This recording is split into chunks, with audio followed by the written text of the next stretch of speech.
Merci. So, can you guys hear me? Yeah. Okay, cool. So, hi everybody. I'm very pleased to be here. It's an honor to speak at PyCon Canada. Thank you for coming. And I'm going to talk about how you can contribute to Python for fun and profit. 2 words about me. So my real internet name is Merwok. I'm a Python core developer. I'm a proud member of Montreal Python. And I work at Lydia.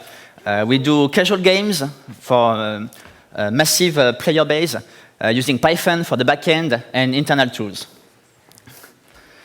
So make sure to tell me if I talk too fast or too French. I've been told I have a big accent. I found this image on the internet. Apparently, I'm a meme now. Let's do this. So my plan. First, we'll talk about Python itself, CPython, the reference implementation. Oh, sorry. And the language. So this will be about Python itself, and then we'll talk more about other areas surrounding community. First, documentation. Oh, sorry, that was my just introduction.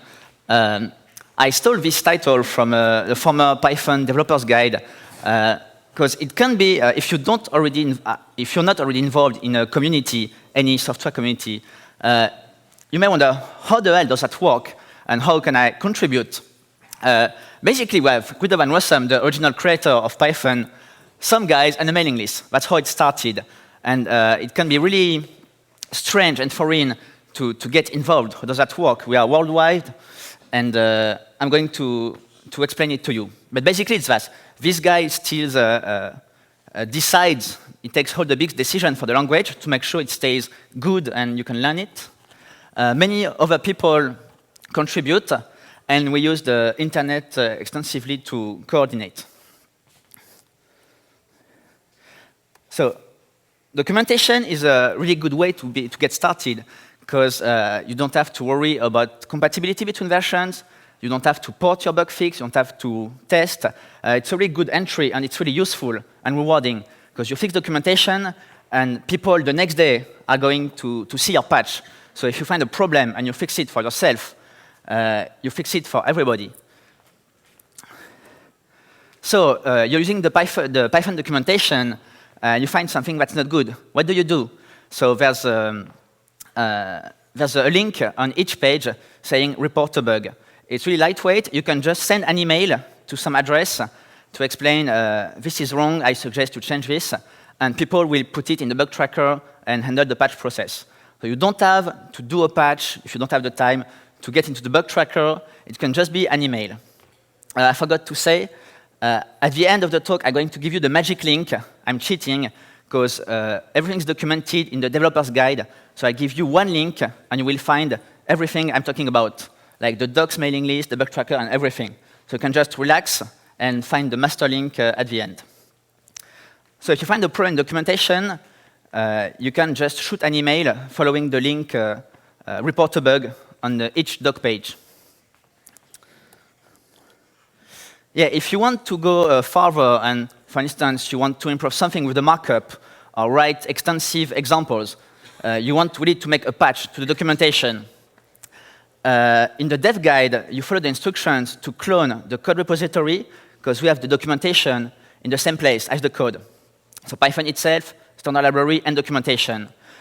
The documentation tries to be Python agnostic, which means we have CPython, PyPy, IronPython, and Jython, and many other forks and branches, like Stackless. And we try to put notes, this is specific to CPython, this is not guaranteed, or this is the language. We try to make the line, this is the language specification, this is an implementation detail. So even if you use PyPy, if you're lucky, you can fork the Python repository to work on the doc. The markup language we're using is a lightweight markup system called RST. Here's a snapshot of the source code. There is these rows where you say this is a command, this is a file, so it will be rendered specially. This ref will create a link automatically to the section. You see indentation. This is a code example.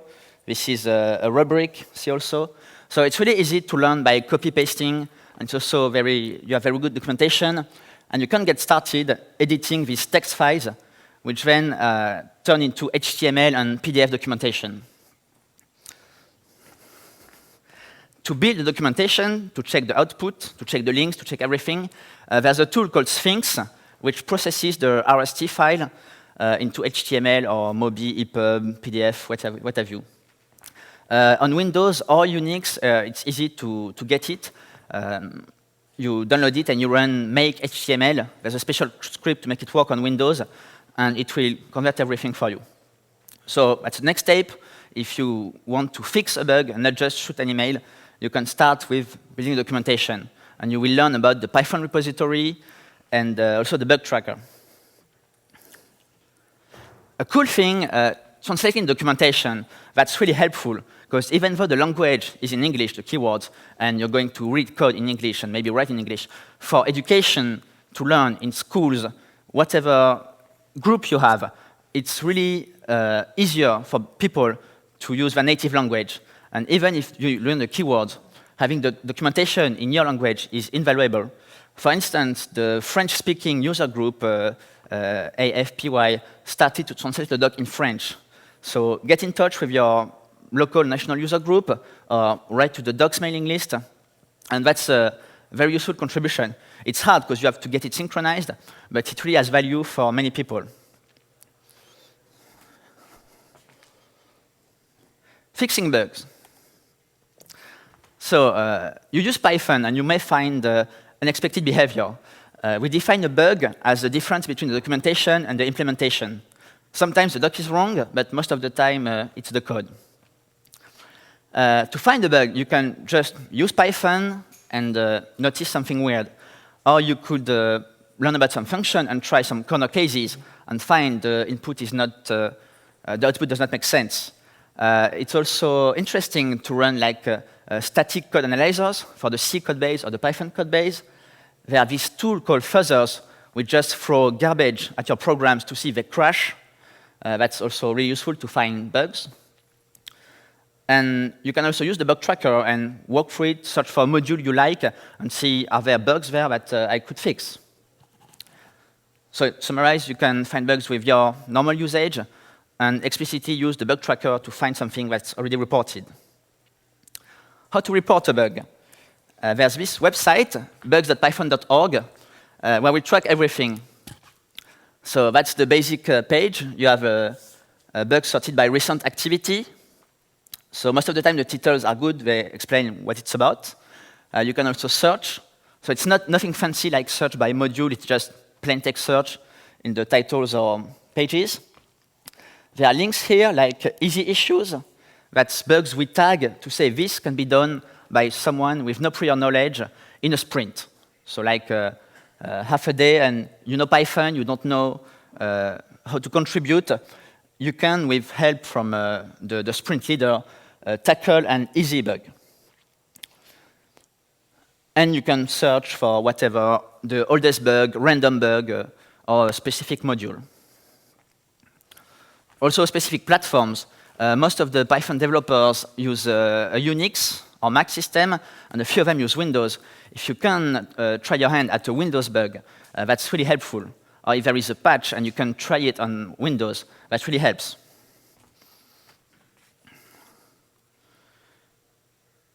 Yeah, so how to report it? As I said, a dog bug can go to the mailing list, but for everything else, you can ask on IRC or on the Python list, mailing list, if it's really a bug or if you don't understand it, because that can happen. But in doubt, just go to the bug tracker, do a search to see if it's not already reported, and then you can log in with a special username or using an existing Google account or Launchpad or OpenID. You have to create an account, but it's not that bothersome, and then you can report it.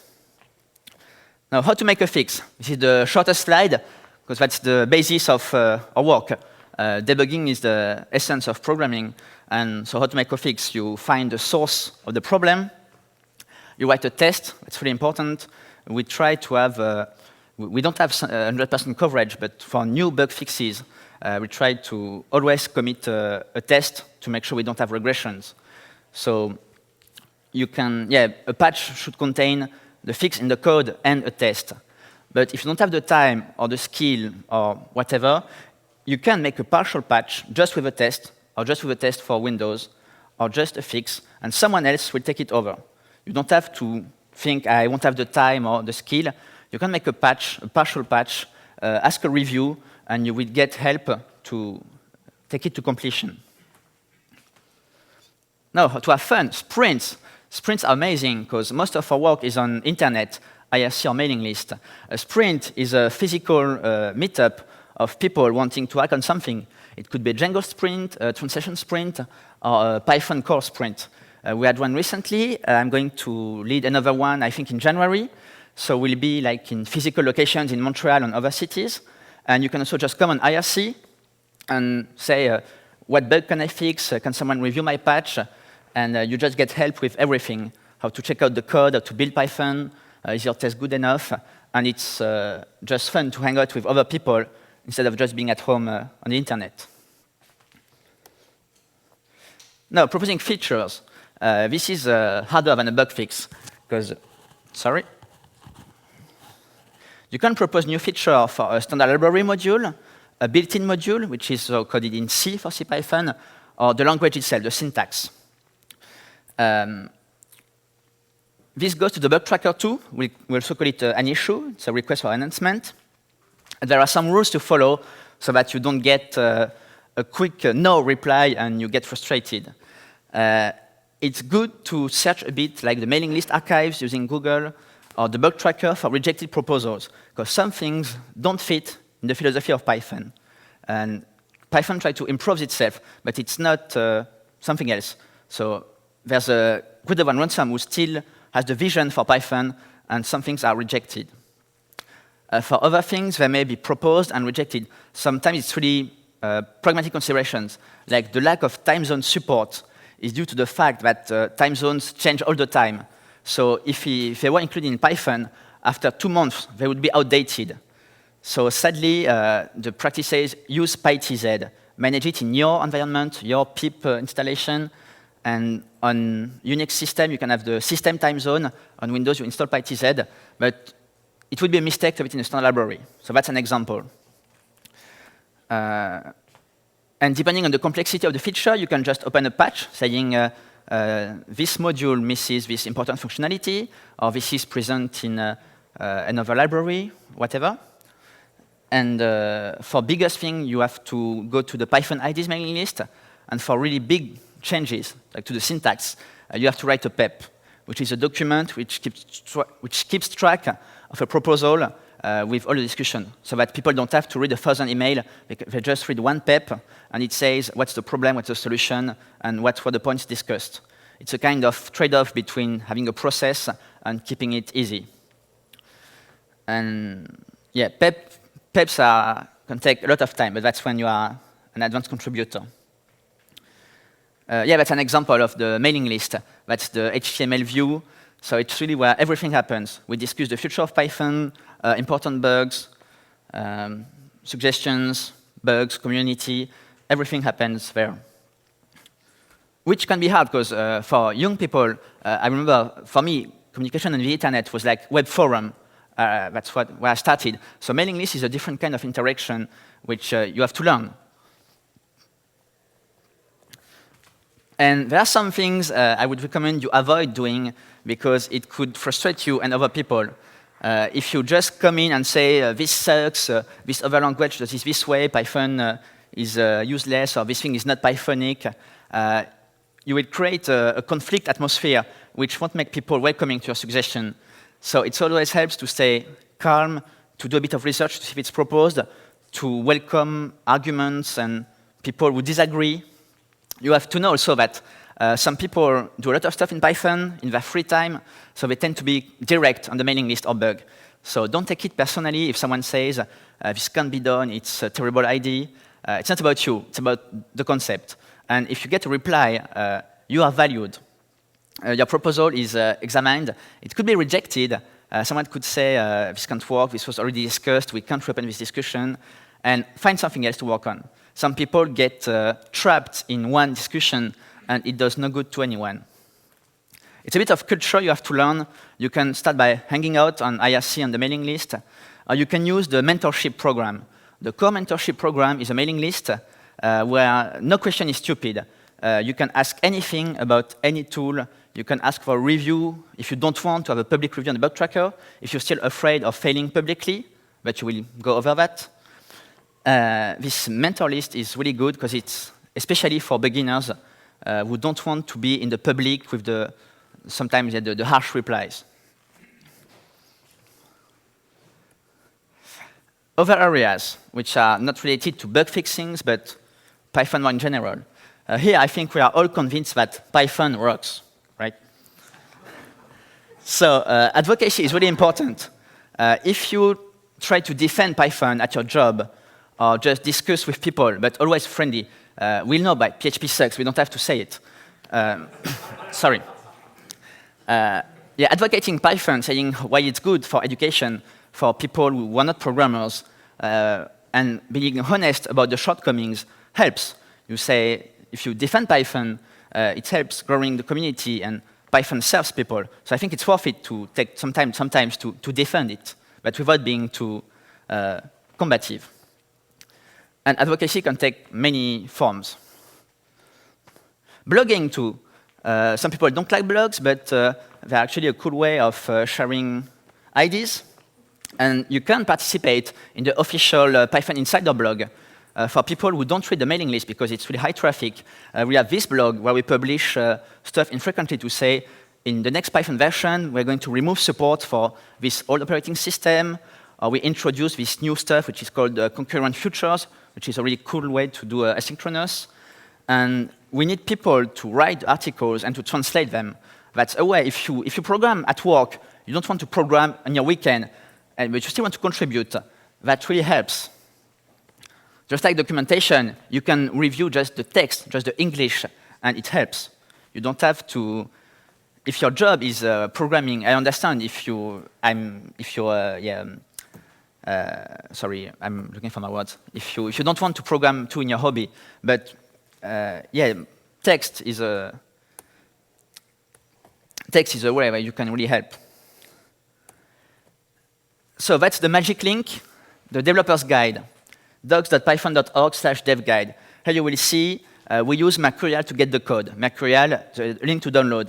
And there's a short command line, how do you get the code?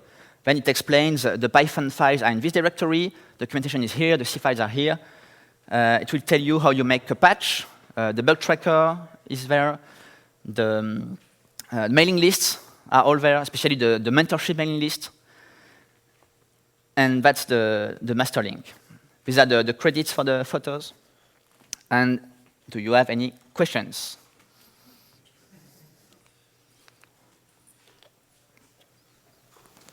So I've looked at other projects online before, and I've seen patches that are 2-3 years old. Is that something that happens in the core dev? And if I'm somebody who's contributing, how can I have that not happen to the code that I write to contribute back? Yeah, it happens. Yeah. Sometimes a problem is really difficult. Do you have to repeat the question? Or is it OK with the micro? OK, cool. Yeah, some bugs are really old because they are really hard to fix, or they're just on a platform, maybe Windows, where nobody with expertise has the time to look at it. If you have a new patch, you can add people to the nosy list. On the bug page, there's a field which is called nosy, which is like no copy. And you can, if you are working on whatever, the UUID module, you tap UUID, and it will tell you UUID is maintained by this person. So not all modules have a dedicated maintainer, but many have. You can go to IRC and say, can someone review my patch? You can wait a week, and you say bump on the issue. Your bug will also appear in the weekly summary as bugs without replies. And we try to go there and to welcome contributors and have the patch rolling. When all else fails, you can go to Python dev, say, I reported this problem, maybe I have made this patch, and I would like feedback. So that's this loop you can do, pinging on the bug, IRC mailing list, and it should be handled. Someone else? Thank you.